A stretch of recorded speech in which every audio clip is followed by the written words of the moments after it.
Bonjour, c'est encore toujours avec humilité, avec beaucoup de compassion que je prends la parole pour annoncer des choses extrêmement importantes, des choses qui vont nous accompagner dans cette fin des temps.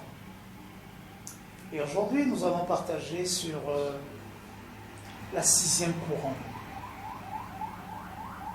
C'est un message extrêmement important, d'une gravité. Et c'est le message de Jésus à une église qu'on appelait l'église de Philadelphie.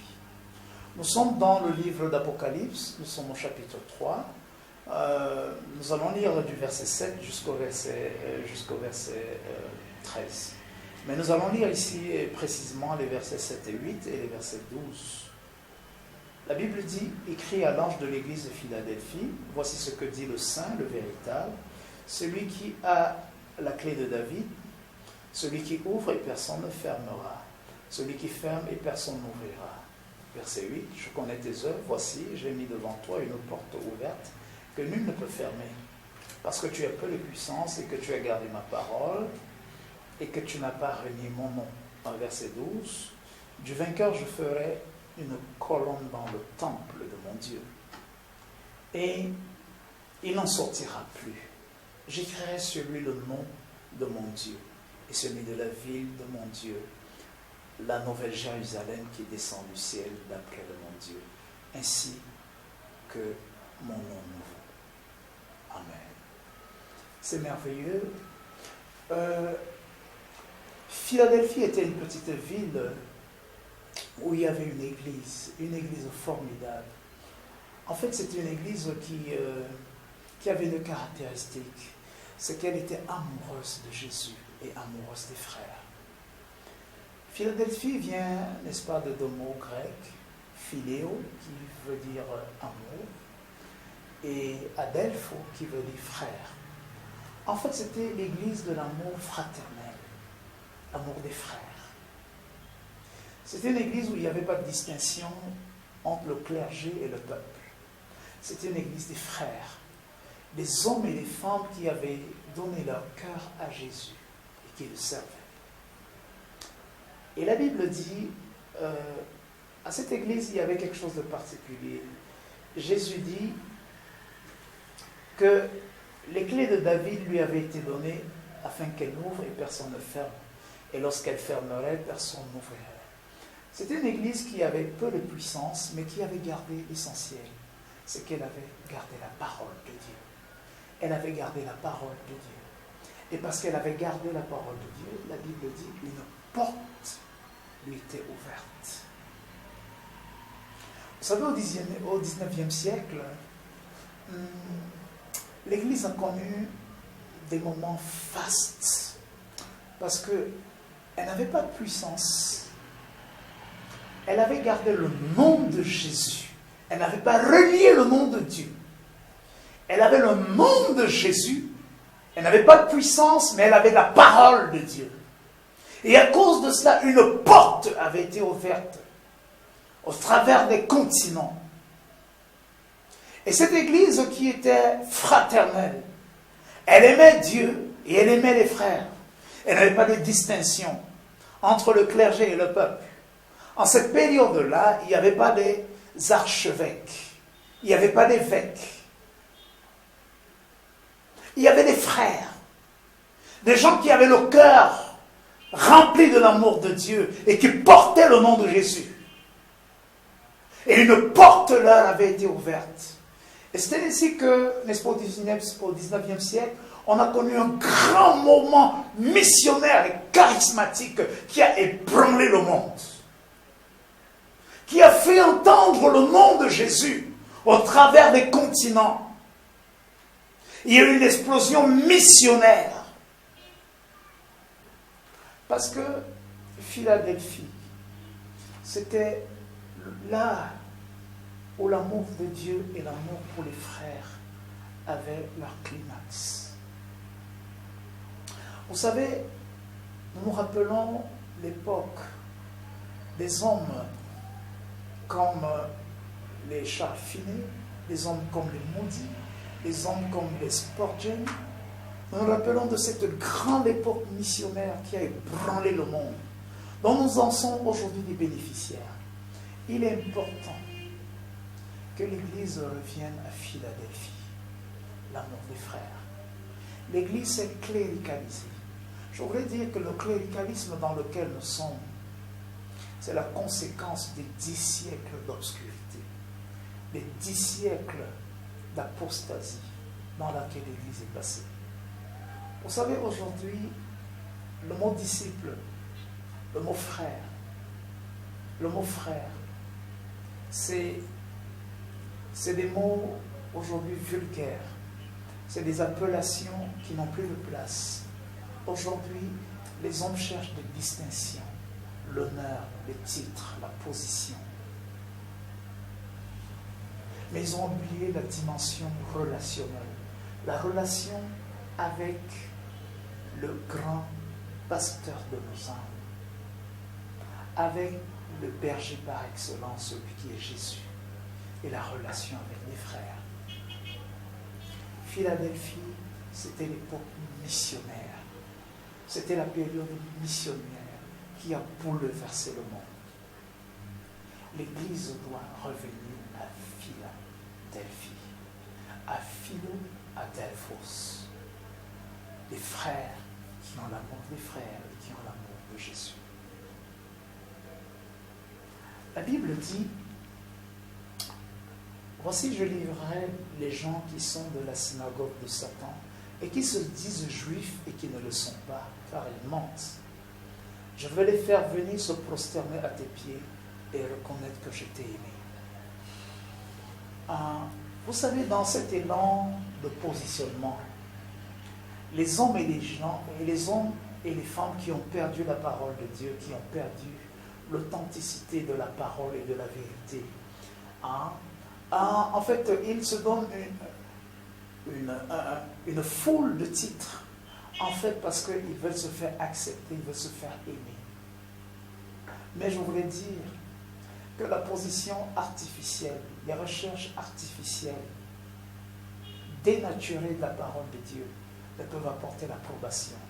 La Bible dit ici que ceux qui se disent juifs et qui ne le sont pas, ils se prosterneront aux pieds de ceux-là qui ont gardé la parole, de ceux-là qui ont la vérité. Ceux de la synagogue de Satan seront exposés. Vous savez, la Bible nous dit dans le livre de Colossiens, au chapitre 3, la Bible nous dit au verset 14 jusqu'au verset 17, la Bible nous dit quelque chose de particulier. Elle dit, revêtez par-dessus toutes choses la charité, qui est le lien de la perfection. L'Église que Dieu utilise, l'Église dans laquelle Dieu se manifeste, c'est une Église charitable, une Église qui a pour socle la charité. Vous savez, la Bible dit que l'amour croit tout, elle pardonne tout, elle supporte tout. Elle pardonne tout. Là où il n'y a pas l'amour, il y a la division, il y a la haine, il y a la sorcellerie, il y a le satanisme. Philadelphie, Filio Adelpho, l'église amoureuse de Jésus et amoureuse des frères, c'est l'église que Dieu utilise. Et c'était ça l'église, c'était ça l'église pentecôtiste. La Pentecôte a eu son essor dans l'amour. Sans amour, il n'y a pas de Pentecôte. Sans amour, il n'y a pas la moisson des âmes.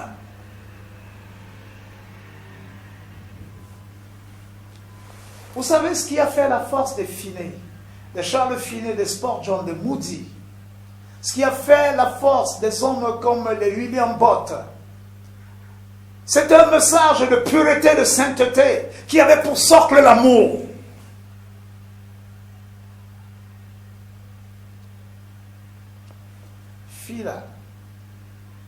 Phila, Adelpho. Il est important que nous comprenions que plus que jamais, le cléricalisme, la distinction, l'autopromotion des hommes est une limitation à la manifestation des frères. Le 19e siècle a été le siècle par excellence de l'œuvre missionnaire. Savez-vous qu'au 19e siècle, on n'avait pas besoin d'être évêque, d'être archevêque, d'être révérend pasteur pour se lancer dans l'œuvre missionnaire. Des hommes et des femmes de toute profession, de tout cercle social, des médecins, des géographes, des militaires, des commerçants, parce que remplis de l'amour de Dieu, voyant l'humanité qui périssait, se sont levés et ont dit comme Ésaïe, envoie-moi. Vous savez, aujourd'hui, les hommes ont embrigadé l'œuvre de Dieu.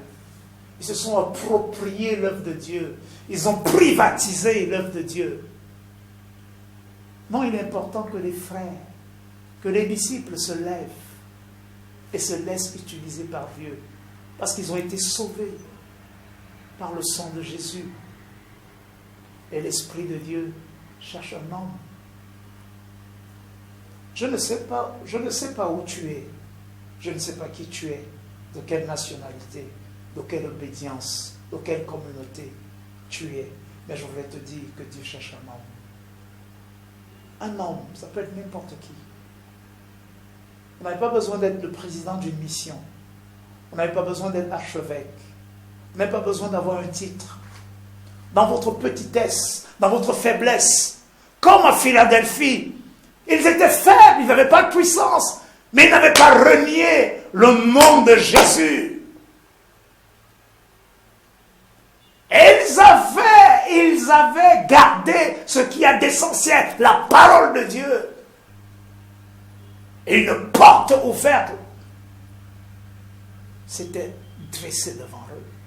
Est-ce que tu sais, la Bible dit que même à l'heure de la tentation, Jésus dit que moi, je vous préserverai à l'heure de la tentation. Je voulais te dire que la tentation qui vient dans ce monde, elle balayera, elle effacera. Les hommes et les femmes qui se disent juifs, mais qui ne le sont pas, mais qui sont de la synagogue de Satan, ils se prosterneront devant les saints et devant les justes. Ses frères et ses sœurs humbles de cœur, qui n'ont pas renié le nom de Jésus et qui ont gardé la parole, malgré leur apparence d'impuissance, dans la parole de Dieu. La puissance nécessaire était contenue, prêt à se relâcher, à se déclencher. La Bible dit au verset 12, j'aime le verset 12. J'aime le verset 12. La Bible dit, à celui qui vaincra, je ferai de lui une colonne dans le temple de Dieu et il n'en sortira plus jamais. Moi, je sais que l'heure est aujourd'hui à la tendance, à la déliance. On veut être simplement chrétien. Être appelé, je ne sais pas, catholique, protestant, baptiste, pentecôtiste, et il n'y avait que tous les noms istes. Mais Jésus dit, celui qui vaincra, celui qui demeurera dans l'amour de Dieu, dans l'amour de la parole de Dieu, dans l'amour du nom de Jésus, celui qui demeurera dans l'amour des frères. La Bible dit, il sera une colonne dans le temple de Dieu, un pilier dans le temple de Dieu, et n'en sortira plus jamais. Oui, il ne s'agit pas simplement d'être membre d'une église, d'une communauté. Je ne sais pas quel est le nom de ton église, mais je voulais te dire qu'au ciel, ce nom n'est pas connu. Il n'est connu que des hommes. Et il disparaîtra. Aussi longtemps que les hommes disparaîtront. Mais la Bible dit que celui qui vaincra, celui qui gardera le nom de Jésus, celui qui gardera la sainte parole de Dieu, celui qui restera tapi dans l'amour de Dieu et des frères, la Bible dit qu'il sera une colonne, il sera un pilier dans le temple de Dieu et il n'en sortira plus jamais. La Bible dit que sur son nom sera écrit le nom de Dieu et le nom de la ville sainte. Oh, le désir de mon cœur, le languissement de mon cœur, c'est être cette colonne qu'aucun homme ne peut déboulonner. Cet appui, l'appui de la vérité, qui ne peut se courber devant rien. Est-ce que tu sais que la vérité triomphera sur le mensonge? Est-ce que tu sais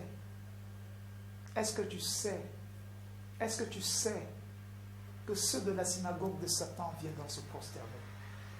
Est-ce que tu sais que l'erreur et le mensonge sera démantelé parce que la vérité et la justice sera valorisée, elle sera célébrée, elle triomphera dans cette guerre, dans cette bataille millénaire entre le bien et le mal, la lumière et les ténèbres. Je t'annonce que la lumière triomphera, que les ténèbres disparaîtront. À celui qui vaincra, moi. Ça, c'est les paroles de Jésus, ce n'est pas mes paroles. Quand je lis le verset 12, la Bible dit, et la Bible dit, la nouvelle Jérusalem qui descend du ciel d'auprès de mon Dieu, ainsi qu'un nom nouveau. Oh, celui qui triomphera, je voudrais vous annoncer qu'il y a une ville nouvelle, il y a un royaume nouveau qui va s'établir.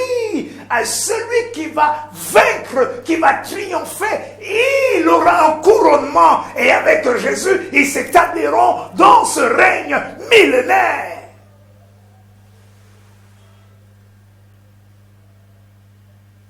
Je sais combien nos communautés nous tiennent à cœur.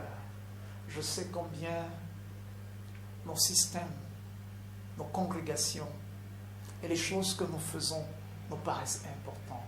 Mais je voudrais te dire que être une colonne dans le temple de Dieu est la chose la plus importante. Avoir le nom de Dieu écrit sur son nom ou sur sa vie est la chose la plus grande.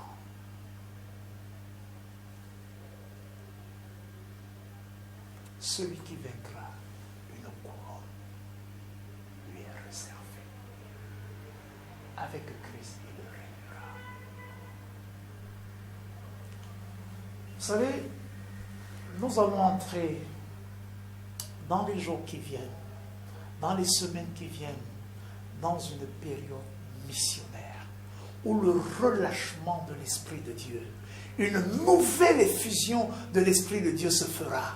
Mais je voulais vous dire que Dieu recherche des simples hommes, de simples femmes, des gens sans identité, des gens sans autorité, des gens sans distinction, des gens qui s'élèveront et des gens qui diront « Me voici, envoie-moi ». Et ces gens, ils parcouriront la planète Terre. Même à l'heure de la tentation, ils ne seront pas défaits. Rien ne les arrêtera. Tu n'as pas besoin d'être évêque, d'être archevêque, d'être cardinal. Tu n'as pas besoin d'inventer des titres. Tu n'as pas besoin de toutes ces grandiloquences, en fait, qui sont des fabrications humaines et qui sont, n'est-ce pas, un blocage à l'effusion de l'Esprit de Dieu. Quand tu regardes à l'histoire, étudie bien la vie de ces hommes et de ces femmes qui ont impacté l'humanité, c'était de simples hommes. Et des gens qui allaient à la rencontre de Dieu dans des endroits inédits, des endroits insoupçonnés. Et Dieu s'est servi de simples hommes pour accomplir une œuvre grandiose. Je voudrais te dire que dans ta simplicité, dans ton humilité, tu es l'homme que Dieu cherche. Tu es l'homme que Dieu cherche. Une ère missionnaire va s'ouvrir. Elle va s'ouvrir. Nous sommes à la 6e couronne. Les temps de la fin sont proches. Jésus revient très bientôt. Et la Bible dit que lorsque l'évangile sera annoncé de par le monde, alors viendra la fin. Une ère missionnaire va commencer. Dieu veut que son peuple se prépare, que les hommes et les femmes soient prêts à la nouvelle effusion, à la nouvelle Pentecôte qui va se produire dans l'humanité. Je sais combien de barrières, je sais combien de cloisons, je sais combien d'obstacles les hommes ont mis. Des hommes ont mis dans l'œuvre de Dieu. Mais je voudrais dire que Dieu est Dieu. Et en son temps, son œuvre se fera. Pendant que nous allons prier, dispose de ton cœur. Tu es l'homme, tu es la femme. Dans la brousse, dans ta jungle. Vous savez, Dieu n'est pas un homme. La Bible dit que ses pensées ne sont pas nos pensées, ses voix ne sont pas nos voix. Dieu peut t'utiliser. Une nouvelle Pentecôte peut commencer avec toi. Une œuvre missionnaire d'envergure peut débuter avec toi, là où tu es, dans ta faiblesse. Pendant que nous prions, soupire, aspire. La Bible dit que la terre tout entière soupire. Elle soupire. Elle attend avec un ardent désir la manifestation, pas des évêques, pas des apôtres, pas des prophètes, pas des évangélistes, pas des pasteurs, mais la terre tout entière attend la manifestation des fils. Philadelphie, c'est la sphère des manifestations des fils et des filles de Dieu. Il y aura un relâchement qui va embraser la terre parce que les fils et les filles de Dieu se lèveront. Soyez bénis pendant que dans vos cœurs, dans votre esprit, vous recevez la parole de Dieu. La victoire est possible. C'est maintenant que les fils et les filles du royaume se lèvent, marchent, servent l'éternel Dieu. Comme au 19e siècle, Dieu le fera encore. Soyez bénis au nom souverain de Jésus.